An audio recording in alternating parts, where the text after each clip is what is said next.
Assalomu alaykum barchaga. Men Bozor Filior, Bozor School o'quv markazlari asoschisi va Garvard School xususiy maktabi asoschilaridan biriman. Bugun bolalar ta'limi, xususiy maktab va yangi ochilishi rejalashtirilayotgan ixtisoslashgan maktablar haqida gaplashamiz. Bolalarning umumiy ta'limi haqida gapiradigan bo'lsak, bundan 4-5 yil oldin va undan ham oldin faqat 10-11 sinf o'quvchilar o'qishga kirish uchun fanlarni o'qishni boshlashardi yoki repetitorlarga borishni boshlashardi, lekin hozirga kelib ta'lim yoshadi. Ya'ni hozir o'rta sinf o'quvchilari ham, masalan 5-9 sinf o'quvchilari ham, hattoki 2-, 3-, 4 sinf o'quvchilari ham matematika, ingliz tili, tanqidiy fikrlash fanlarini chuqurroq o'rganishga harakat qilishyapti. Tanqidiy fikrlash degan yangi termin kirib keldi hozir fanga. Bu nima o'zi tanqidiy fikrlash deganda? Tanqidiy fikrlash bu bolaga birorta informatsiya berilganda bola uni tahlil qilish, uni shubha asosida qarash va unga savol bilan murojaat qilish. Masalan, unga ertaga yomg'ir yog'adi deb aytilsa, bola uni tahlil qila olishi kerak. Masalan, bugun quyosh chiqqan. Qanaqa qilib ertaga yomg'ir yog'ishi mumkin? Nimaga asosan bunaqa fikr berildi deb. Ya'ni bunday qisqacha qilib aytganda, eshitganiga ishonib ketavermaslik kerak. Uni tahlil qila olish kerak. Tanqidiy fikrlash degan narsa haqida qisqacha shu. Bolalar ta'limiga qaytadigan bo'lsak, hozir kelib ota-onalar ham bolalarini ta'lim olishiga ancha yaxshi e'tibor qilishadi. Biz ota-onalar bilan ko'p ishlaymiz, bizga ko'p ota-onalar kelishadi, lekin ba'zi ota-onalar bolam men aytganimni qilmayapti, siz uni qo'rqitib o'qitib bering deb murojaat qilishadi, lekin bu narsa tushunarsiz narsa, chunki bola agar ota-onasini aytganini qilmasa, qanaqa qilib ustozini eshitishi mumkin? Bu narsa baribir bolani yoshligidagi tarbiyasiga borib taqaladi. Sony kompaniyaning asoschilaridan biri, yaponiyalik Ibuka Masaru yozuvchi, o'zini 3dan keyin kech degan kitobida shunday deydi. Ya'ni bolalarni 3 yoshgacha, uzog'i bilan 5 yoshgacha bolalar bilan qanaqa ishlansa, undan uyog'iga bolani bilim olishi, o'zlashtirish darajasi shunga qarab ketadi. Ya'ni agar biz bola bilan yoshligidan 3 yosh, 5 yoshgacha bo'lgan davrda yaxshi ishlasak, undan uyog'iga bolani o'zlashtirishi, bolani bilim darajasi yaxshi bo'ladi. Buni xuddiki masalan bolani miyasini yangi kompyuter deb tasavvur qiladigan bo'lsak, uni 3 yoshgacha, 5 yoshgacha bo'lgan davrda u bilan ishlanishi, bolaga e'tibor qilinishi, bu o'sha kompyuterga qanaqa Windows uстановка qilinishiga bog'liq.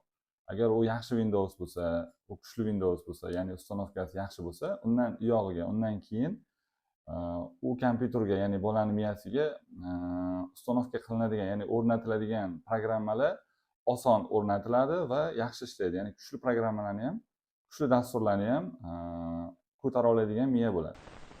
Yoki ota-onalardan bizga eng ko'p beriladigan savol, bolamni shuncha vaqtdan beri o'qitaman, nega natijasi ko'tarilmayapti degan savol.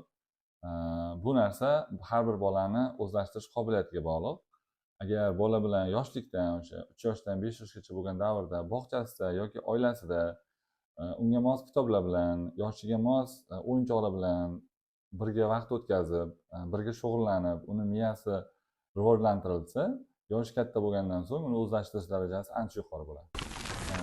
Yoki ota-onalardan keladigan boshqa yana muammoli savolga qaraydigan bo'lsak, bolam uyda dars qilmaydi degan savol.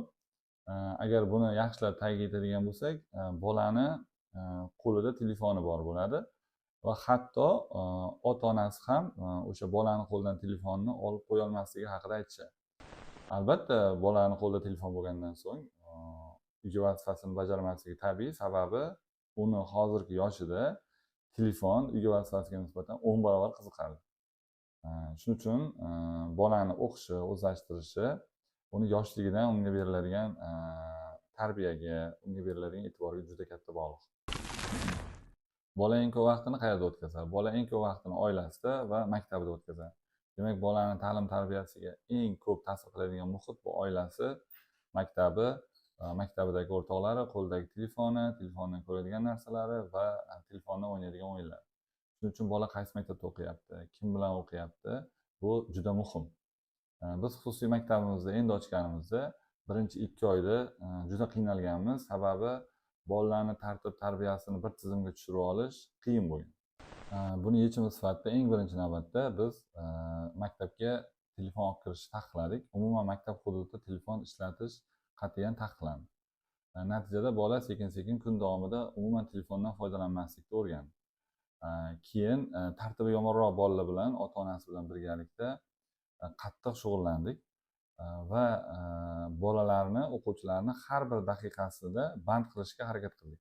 Obedgacha maktab darslari, obeddan keyin qo'shimcha darslar, uyga vazifa bajarish. Albatta o'rtada 3 mahal ovqati, 15-20 minutdan 2-3 marta tanaffus berdik va buning natijasida bolalarni chalg'itadigan, ya'ni uni atrofida chalg'itadigan narsa bo'lmaganligi sababli, uni chalg'itadigan o'rtoqlari bo'lmaganligi sababli bola bor fokusini o'qishga qaratishga o'rgandi va bola uchun, ya'ni bolani o'qishi uchun eng yaxshi muhitni yaratib berdik. Buni mevasi birdaniga bilinmasligi mumkin, lekin vaqt o'tishi bilan o'quvchilarimiz tartib jihatdan ham, bilim jihatdan ham mutlaqo boshqa darajadagi o'quvchilar bo'lishadi. Ular 10-sinf tamomlayotgan vaqtlarida qo'llarida fan sertifikatlari bilan birgalikda ingliz tilidan IELTS, TOEFL sertifikatlari ham bo'ladi. 11-sinfligida nafaqat o'zimizdagi oliy ta'lim muassasalariga, balki chet davlatlardagi xorijiy oliy ta'lim muassasalariga ham o'qishga yuborish harakat qilamiz. Endi ixtisoslashgan maktablar haqida gaplashadigan bo'lsak, tumanimizda ixtisoslashtirilgan ta'lim muassasalari agentligiga qarashli ixtisoslashtirilgan maktab ochilishi rejalashtirilgan, lekin bu haqida hali rasman xabar yo'q.